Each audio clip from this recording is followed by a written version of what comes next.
guys! Welcome to my sweet life!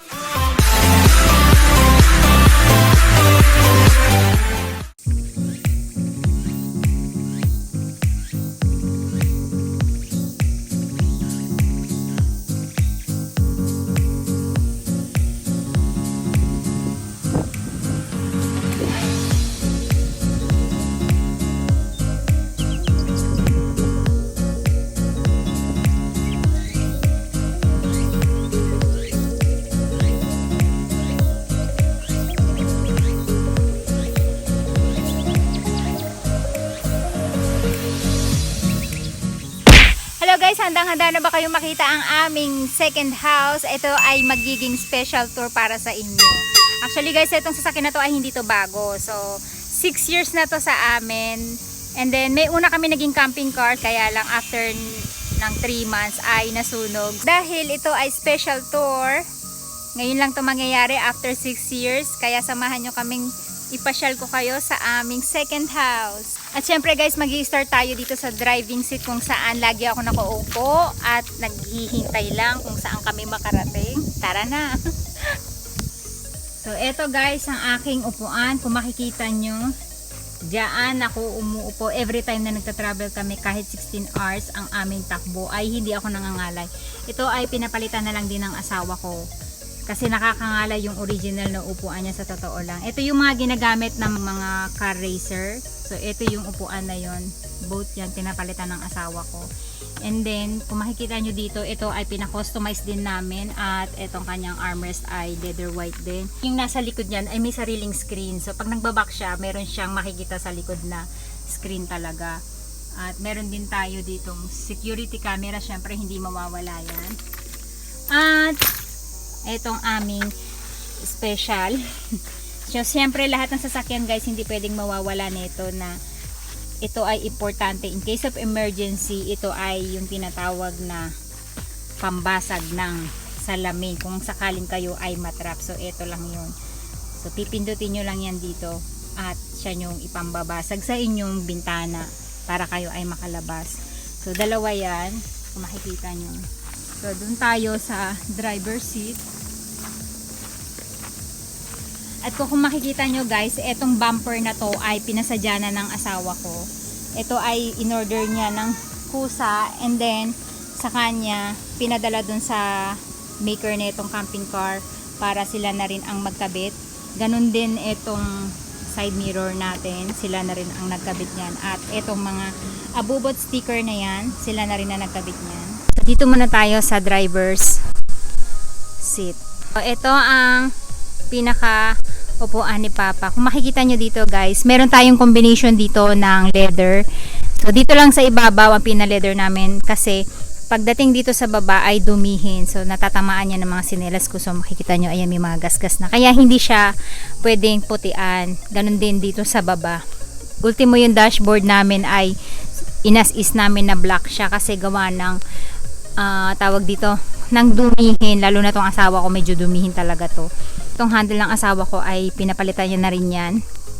So makikita nyo, pinasadya na din yan. At meron din siya ditong extra screen para sa kanyang pelikula kung pag manonood kami habang tumatakbo.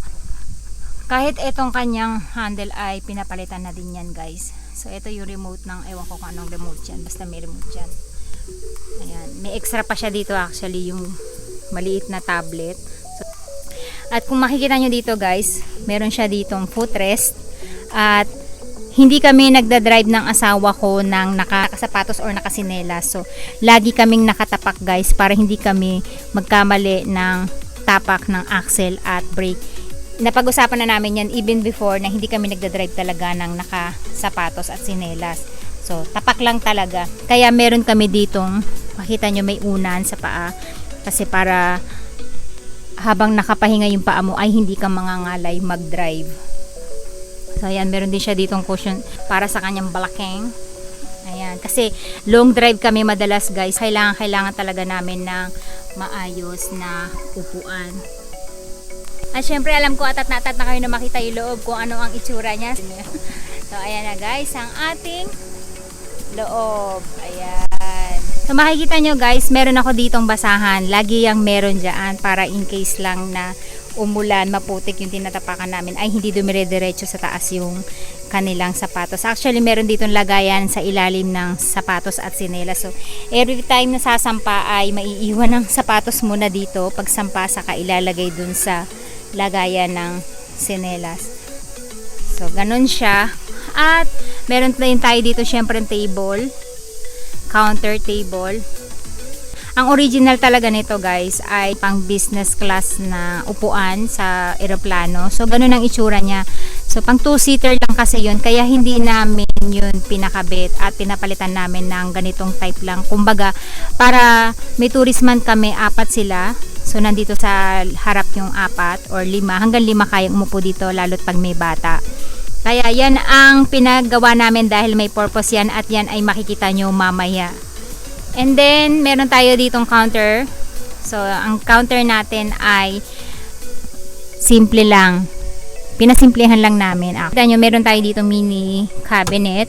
Ito yung kapag sa mga social ay lagayan ng mga wine. So, pinasimplihan lang namin. Dahil ang gusto lang namin ay lagayan ng mga paper plate, ng paper cup, at yung mini kala namin every time kami ay nagka-camping. Meron tayong mini footrest dyan. Meron din ako dyan nilalagay na basurahan actually kapag kasi kumakain ng mga chichire yung anak ko ay agad-agad na itatapon sa basuran. So may lagayan tayo dito ng baso, ng inuminan. At may ref tayo dito. Diyan. Oh my god, nakalimutan ko siyang patayin habang nililinis ko siya. Sinindihan ko na siya. Ayan, malamig na siya. At kung makikita nyo, ang ref natin ay meron din dial kung gaano kalamig. So 2 lang kami dahil sobrang lamig na yan guys. Parang nagyayelo na yan kapag sobrang lamig. So ayan, may ref tayo. Dahil uhawin ng asawa ko, so kailangan talaga na meron kaming inumin na baon every time. At papatayin na din natin kasi nakalimutan ko siya. So ito yung switch ng kanyang ref. Ayan, at meron tayong switch dito ng ating charger dito in case lang na gusto nating mag-charge. Ayan, so magsisindi siya, makikita nyo umilaw. Yan ay kahit nakapatay ang engine natin ay meron kayong kuryente from your different battery. Kasi itong sasakyan na to guys, kung makikita nyo, pwede kayong mag-charge dito kahit na nakapatay yung engine. Kasi yung dati naming camping car ay nagkaroon ng trouble. Yung while nagta-travel kami ay nagkaroon siya ng problema kasi nagcha-charge nun si nanay, alam ko nagcha-charge nun si nanay habang nakapatay yung aming engine. So nag-empty yung battery. Kaya this time na pangalawa naming camping car ay pinasadya na ni Papa na maging 2 ang battery. So isa para sa engine at isa para dito sa mga gadget, charging, and then dito sa ref. So kahit napatay ang engine, makikita nyo ay sisindi yung ref natin. Ito yung pinaka-switch nya. Narinig nyo? Gumana. So papatayin natin, baka makalimutan ko na naman. At etong mga button dito, kung makikita nyo guys, ay meron tayong butones dito. Button. So ito yung mga dial natin para sa heater. So cold and heater. Kaya meron yan guys, netong cover na to. Kasi minsan pag nanonood dito sa upuan yung mga anak ko ay nasisipa nila. So minsan bigla na lang iinit. Nagagalaw nila yung itong dial. Nagagalaw ng mga paa nila. And then dito yung ating screen kung saan makikita nyo yung temperature. Kung yung tamang temperature lang ng init at lamig ko. So 18 kapag summer hanggang 22 para malamig-lamig. Pag 18 todo na yon. And then pataas pag heater talaga na gas siya guys, kaya kahit natutulog kami na patay yung aming engine ay meron kaming heater, gas talaga ang gamit niyan. Yan tayo ditong syempre yung tissue para sa ating driver, ang lagay natin ng remote, at syempre meron tayo dyan lagay ng ek-ek blek-lek. At dito nyo makikita guys yung mga button, ayan, ito yung mga button ng ating mga switch ng ilaw. Yan ang itsura niya sa harapan. At meron din tayo syempre TV dito para sa mga nanonood natin sa likod. At kapag gusto natin magkaraoke, so habang nagdadrive si Papa, kami ay nagkakaraoke at nanonood ng pelikula. And then meron tayo dito heater and para din sa ating heater and aircon. So yan yung ano, sadya din namin yan all white. Talagang pina all white namin. Ito lang TV kasi wala daw talagang white niyan, kaya hindi namin napa white. At eto yung ating light. Then So, yan yung ating tawag dito. So, ganyan siya kaluwag sa likod kung makikita nyo. Pag hindi namin siya ginagamit, na hindi kami nagta-travel, so ganyan lang siya kasimple. Ayan. So kung makikita nyo guys, bakit may stainless dito, may purpose yan, mamaya ipapakita ko sa inyo. At yun yung speaker namin sa likod, pag nanonood kami ng movie ay talagang umiikot yan. So meron tayong subwoofer, and then syempre meron tayong ilaw dito sa taas. Ayan. At bumili din si Papa nito. Actually, hindi ko pa to napapakabit. Dapat dito to eh. Ito yung sensor ng gas. Kapag kami ay nagta-travel ng winter, so kailangan namin ng ng gas sensor kung mataas na ba yung kanyang monoxide. Kasi pwede kaming malason dun sa gas, no? Pero wala namang ganun. Kaya lang, alam mo na mahirap na gusto lang namin magpakasiguro. Okay, dito na tayo sa likod, guys. Ganito naman ang itsura niya sa likod. Ano, maganda na yung panahon ngayon, tamang-tama, hindi na siya mainit, aray. So hindi na mainit, ayan. So ganito ang itsura niya naman sa likod. Ayan. Ayan, kung makikita nyo guys, simpleng-simple lang siya at ganun din yung sahig niya, white. Nagkaroon ng mancha doon kasi sa tagal na naka-setup siya doon yung fishing bag namin, ay nagmancha na doon siya, yung moist niya, so yun, nagmancha yung itim niya doon sa likod. At kung makikita nyo, ganyan siya kaluwag sa taas. Handang-handa na ba kayo makita ang kanyang second option? Eto na siya. Jajan! So, ayan guys. Ito ang kanyang option. Kaya kung bakit namin siya tinawag na second house guys, kasi isa siyang mini house. Kapag nagta-travel kami or nagka-camping, dito kami minsan nagluluto at kumakain. Ganito ang kanyang itsura guys kapag sinet up namin ang kanyang kitchen. Ayan, kaya talagang ang tawag sa kanya ay second house. So may mini kitchen tayo dito guys na talagang nakakonect sa water. Pero hindi ko siya kinonect ngayon kasi medyo minduksay dahil kinabit na namin siya dun sa shower.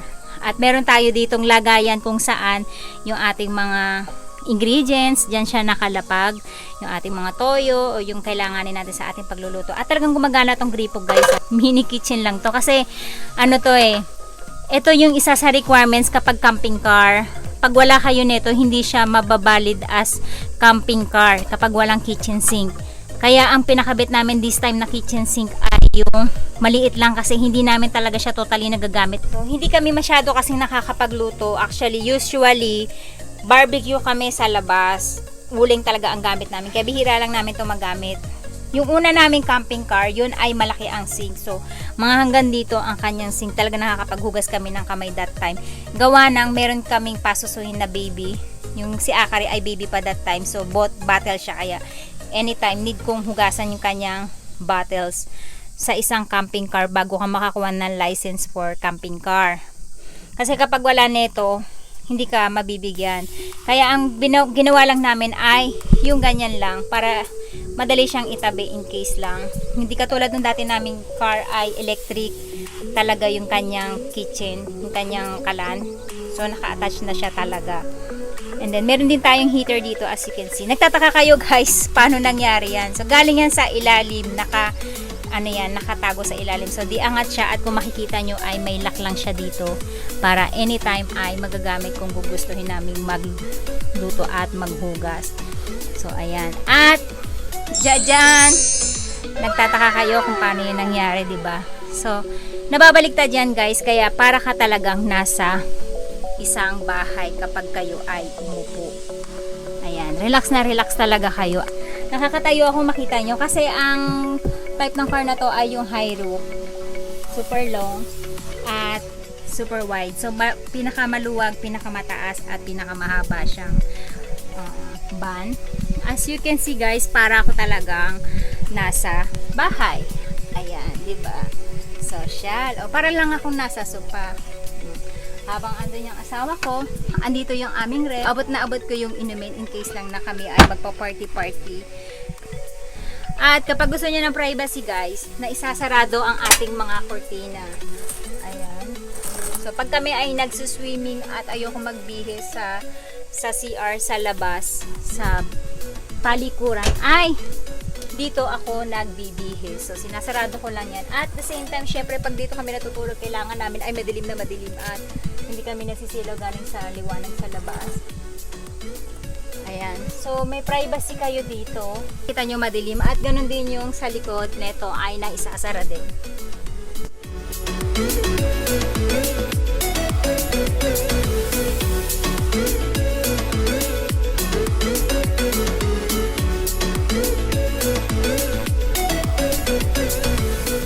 Okay, kampay akari. Cheers!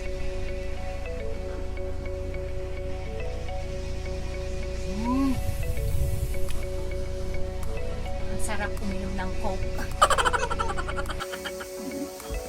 So, ganito siya guys. So, fit lang talaga siya para dito. Ayan. At meron ditong button kung saan isang pindot lang. Ito yung kanyang handle. At isang pindot lang nito. So, habang hawak nyo siya dito, ipipindutin ko yung button dito. At maglulus na siya. And then, ganun din dito sa kabila. Isang pindot lang din. At unti-unti na siyang bababa.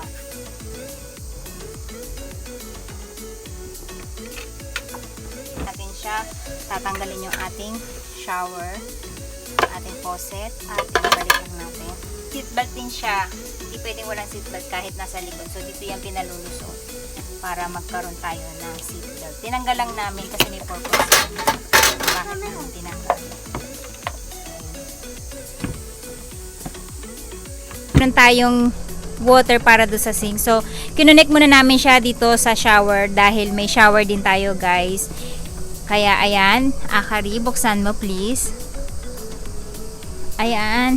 Ginagamit namin tong shower na to, guys, kapag kami ay magkukuha ng tulya at magpi-fishing. So, dito kami naghuhugas ng kamay. At the same time, kapag nagbi-beach kami dito sa... Kung saan-saan kasi kami nagbi-beach. So, walang palikuran minsan yung iba. Kaya, pwede kaming magbanlaw anytime, lalo't malagkit na malagkit yung dagat, diba? Sobra. Kung nagta-travel naman kami, kung saan kami naliligo, hindi kami dito guys naliligo, I'm sure naghahanap kayo ng bathroom. So, dahil dito sa Japan, hindi uso ang camping car na may shower kasi marami ditong onsen or spa. So, murang-mura lang naman ang spa dito at affordable. Kaya dun kami naliligo every night pag nagta-travel kami. And then, bihis na kami paglabas, kaya tutulog na lang kami, diba? So, ganun lang ang sistema dito. Hindi kami naliligo mismo dito sa kotse. Try to tell you how good I feel like baby. I'm an angel underneath innocence way. Yesterday I cried. So, ayan guys, meron din kaming karaoke. Naalala ko kapag nagtatravel kami si nanay ang naaalala ko kasi siya yung palaging kumakanta habang kami ay nasa biyahe. I miss you, nanay! Itong magic sing na to guys, binili ko to sa Pilipinas at pinaset up ko sa asawa ko dito sa kotse. Kasi mahilig magkaraoke yung nanay ko at kami while kaming nasa biyahe. Parang hindi kami mahilig kasi medyo mahaba yung mga biyahe namin kapag nasa travel kami. Ang kagandahan nito guys, na pwede kayong mamili sa libro at pwede rin kayong mamili dito sa microphone na to through remote. May remote control siya. So for example, pupunta tayo sa menu. Ayan. At pupunta tayo sa search. Ayan. Click lang natin yung search. And then, gusto ko yung kantang beach. Ayan.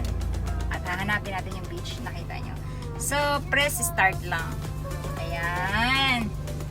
At tayo ay kakanta.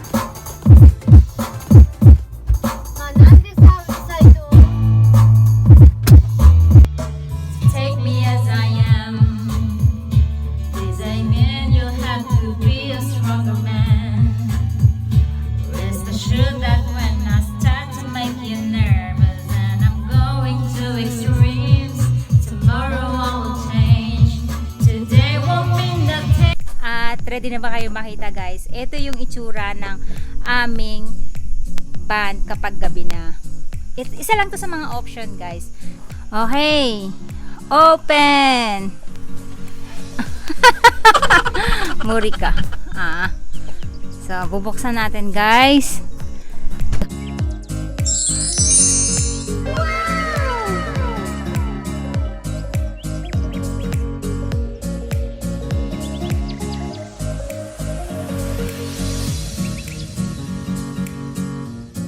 Ganito. Iですね. So, pag magta-travel kami at matutulog na ganyan ang aming itsura.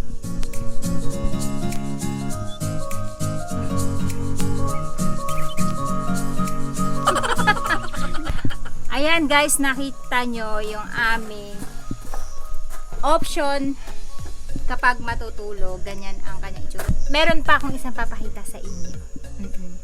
Yun ang hindi nyo pa alam. Okay, abangan! So, ganito siya guys sa loob. Ayan siya. Nakikita nyo. Meron pa rin kayong madadaanan in case na kukuha kayo ng inumin. At yung second option niya ay gagawin natin kapag kayo ay matutulog ng 5. At ngayon guys, ang ipapakita ko sa inyo ay yung next option niya. Kung sakali na kayo ay matutulog ng madami. Kung halimbawa 5 kami or 6 kami nag-travel. So, ito yung option niya.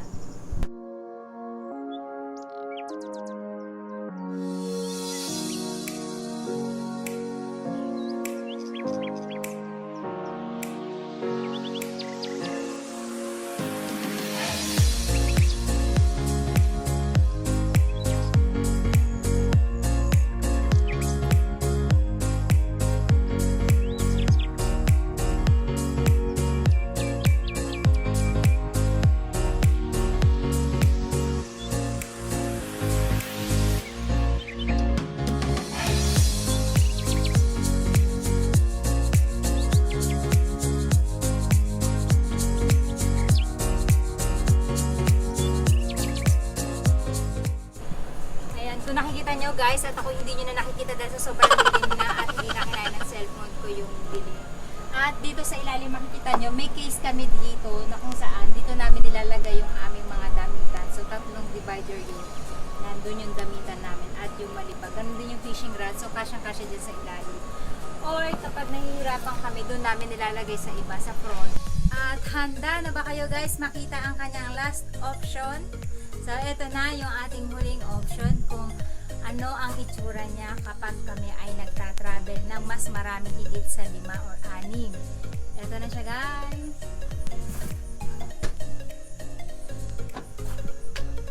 Jajan! Wow! Meron siyang second floor. Meron siyang double deck. May deck siya sa taas na kaya ang 3 bata or 2 adult. So, nakatulog na dyan si Bebang, si Nanay, si Win, at si Nene, yung kapatid ko, at yung aking mga pamangkin, at yung hipag ko, nanay ko. Na-try na nilang matulog dyan sa taas. So, ipapakita ko sa inyo doon sa harapan kung anong itsura niya.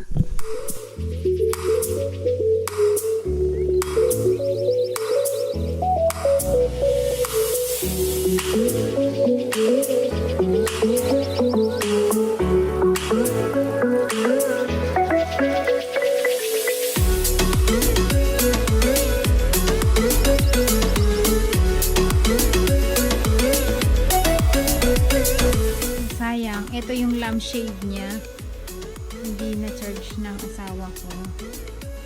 At ayan siya. Para may liwanag dito sa likod. At ganun din sa harapan.